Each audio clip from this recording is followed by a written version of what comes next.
What is up, guys? So on Netflix, I recently watched the movie The Blackening. I wanted to watch this movie when it first came out like 2 years ago, but I just never ended up watching it. So I was really happy when Netflix finally released it on its platform because from the trailer, it looked like a really funny slasher film. So you have a group of friends who are getting together for like a college reunion at a remote cabin in the woods. And already this is one of the most basic openings for like any type of horror film that we've watched. Now throughout the night, they're having fun, they're partying, they're drinking, but all of a sudden they find out that there's a serial killer stalking them and they're pretty much trapped in the house. And all of a sudden they find this board game called The Blackening. And if the friends don't play the game, the serial killer pretty much is gonna kill them. Think of it like a Monopoly board. That's pretty much what it is. And they all take turns drawing cards and trying to answer questions. And if they answer incorrectly, they also die. So the questions themselves, they're all based on like African American culture. Now the film itself, it is a slasher at heart, but there's like a twist to it. So technically this movie is like a satire movie because it makes fun of the most famous trope of all the slasher films, which is the black character always dies first. But the thing is, in this movie, all the characters are black. They're trying to figure out amongst themselves which one of them is the blackest character.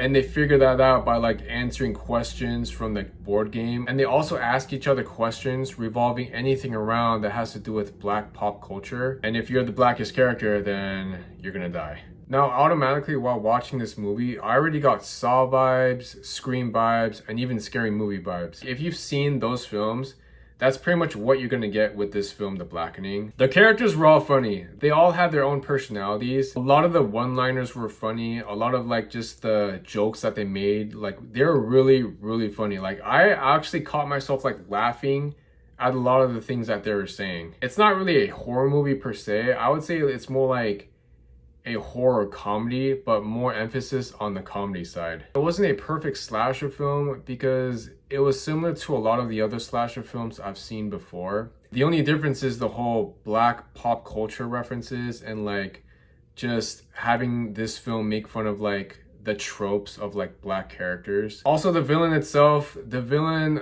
already knew who it was. They made that way too predictable. But it doesn't take away from the fun that I've had while watching this movie. This movie was really funny. Like, it was a really funny movie. Like I said, it really reminded me of the Scary Movie series and even Scream. The characters were great. I loved the dialogue between the actors. Everyone just had great chemistry. It was a really, really funny movie. I know I keep saying that, but again, I laughed a lot while watching this film. So I recommend this movie if you love slashers and comedy, so go check it out. Thank you guys again for watching this movie review. Until the next movie, peace.